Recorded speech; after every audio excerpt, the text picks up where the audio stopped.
নমস্কার বন্ধুরা, মিসেস ভৌমিক কিচেনে আপনাদের সবাইকে স্বাগত জানাই। আজকে আমি একটা নতুন রেসিপি নিয়ে এসেছি, সেটা হলো ডিমের পোলাও। অনেক রকমই পোলাও খেয়েছেন, আজকে ডিমের পোলাওটা করছি, আপনারা দেখে নিন। এখানে আমি চাল ভালো করে ধুয়ে রেখে দিয়েছি। এই মিক্সি জারেতে আমি পেঁয়াজ, আদা, রসুন, টমেটো একসাথে পেস্ট করে নিয়েছি। এটা এবার এই চালটার সাথে আমি মেখে নেব। ভালো করে সব মশলাটা আমি দিয়ে দেবো। এবার এর মধ্যে একে একে কিছু গুঁড়ো মশলা অ্যাড করব, যেমনি হলুদ গুঁড়ো, পরিমাণ মতো লঙ্কা গুঁড়ো,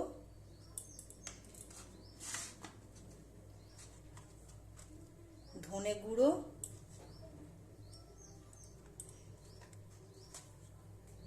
জিরে গুঁড়ো, পরিমাণ মতো নুন,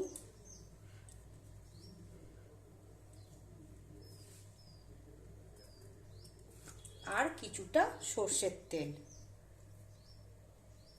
দিয়ে ভালো করে মশলাটা চালের সাথে ভালো করে মেখে নেব। ভালো করে মাখা হয়ে গেছে। এবার এটা 1 ঘন্টা মতো রেস্টে রেখে দেবো। 1 ঘন্টা পর আমি ফিরে আসছি। আমি 1 ঘন্টা পর আবার ফিরে এলাম। এই যে চালটা এতক্ষণ ধরে মেখে রাখা ছিল। আচ্ছা, এবার আমি গ্যাসে কড়া বসিয়ে তেল দিয়ে গরম করে নিয়েছি। তেলটা দেখুন গরম হয়ে গেছে। আগে থেকে ডিম আমি সেদ্ধ করে রেখে দিয়েছি, আর আলুও কেটে রেখে দিয়েছি, ভালো করে ধুয়ে রেখে দিয়েছি। এবার ডিমগুলো একে একে তেলের মধ্যে ছেড়ে দেবো। ডিমগুলো একটু লাল করে ভেজে নিতে হবে।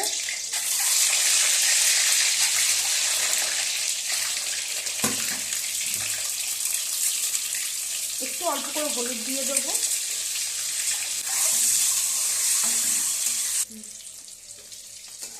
ভাজা হয়ে গেছে। এবার দেখুন আমি সব ডিমগুলো এবার তুলে নিচ্ছি। ঠিক এরকম করেই ভাজবেন, বেশি কড়া করে ভাজবেন না। এবার আলুগুলো এই একই তেলে আমি ছেড়ে দেবো।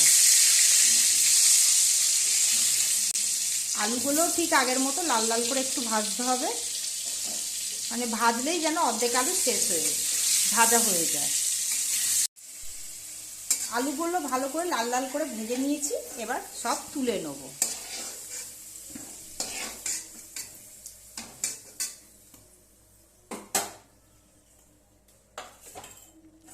এবার ওই একই তেলে আমি 3টে তেজপাতা আর কিছু গোটা গরম মশলা দিয়ে দেবো।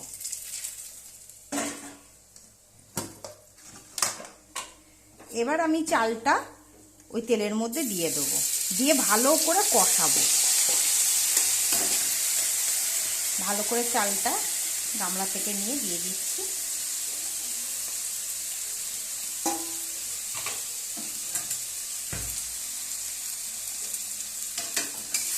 ভালো করে নাড়াচাড়া করে চালটা কষাতে হবে যতক্ষণ না মশলার কাঁচা গন্ধটা চলে যায়।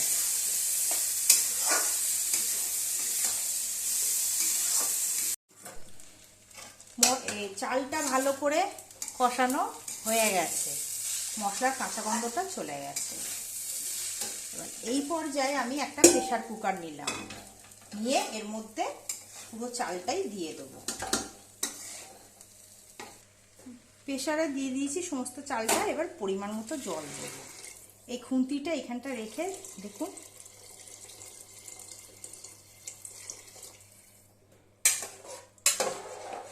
ঠিক মোটামুটি এই এতটা লেভেলের জলটা দিয়ে দেবেন।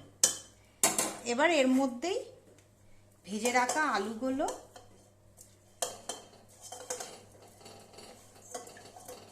ভেজে রাখা ডিমগুলো সব দিয়ে দেবেন। সব একসাথে সেদ্ধ হয়ে যাবে। আর এখানে আমি শাহি গোটা গুঁড়ো গরম মশলা নিয়েছি, এটা পুরোটা দিয়ে দেবেন এর মধ্যে।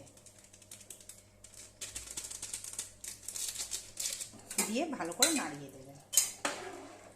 অবশ্যই নুনটা আপনারা একটুখানি চেখে নেবেন, কেন আমি চাল ম্যারিনেট করার সময় দিয়েছি, কম বেশি হতেই পারে।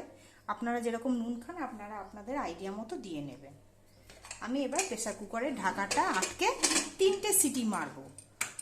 এটা হলো খুব তাড়াতাড়ি পদ্ধতিতে করা।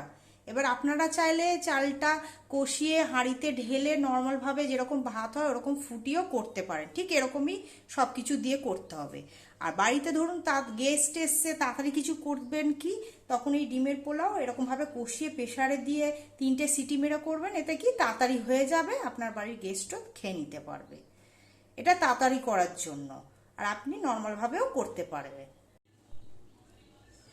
দেখুন 3টে সিটি মারা হয়ে গেছে, এবার আপনাদের খুলে দেখাচ্ছি। এই এরকম দেখতে হয়েছে।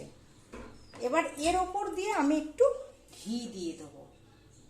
ঘিটা দিলে টেস্টটা আরো খুব ভালো হয়। একটু ঘিয়ের পরিমাণটা একটু বেশি আপনাদের দিতে হবে, দিলে টেস্টটা ভালো হবে। দিয়ে এবার একটু নাড়িয়ে দিতে হবে। পুরো ভাতটার সাথে পুরো করে নিতে হবে, মিক্সড করে নিতে হবে পোলাওয়ে। দেখুন বেড়ে দেখাচ্ছি কিরকম ঠিক পোলাওটা দেখতে হয়েছে। দেখুন ঠিক এই যে এরকম দেখতে, দেখুন কেমনি হয়েছে। খেতেও কিন্তু ভালো হবে। আপনারা একবার হলেও বাড়িতে অবশ্যই বানিয়ে দেখবেন। আমার এই রেসিপিটা যদি আপনাদের ভালো লেগে থাকে, আমার চ্যানেলটিতে একটা লাইক, সাবস্ক্রাইব আর শেয়ার করতে ভুলবেন না। আর নিত্য নতুন কোনো রেসিপি যদি জানার থাকে অবশ্যই কমেন্ট করে জানাবেন।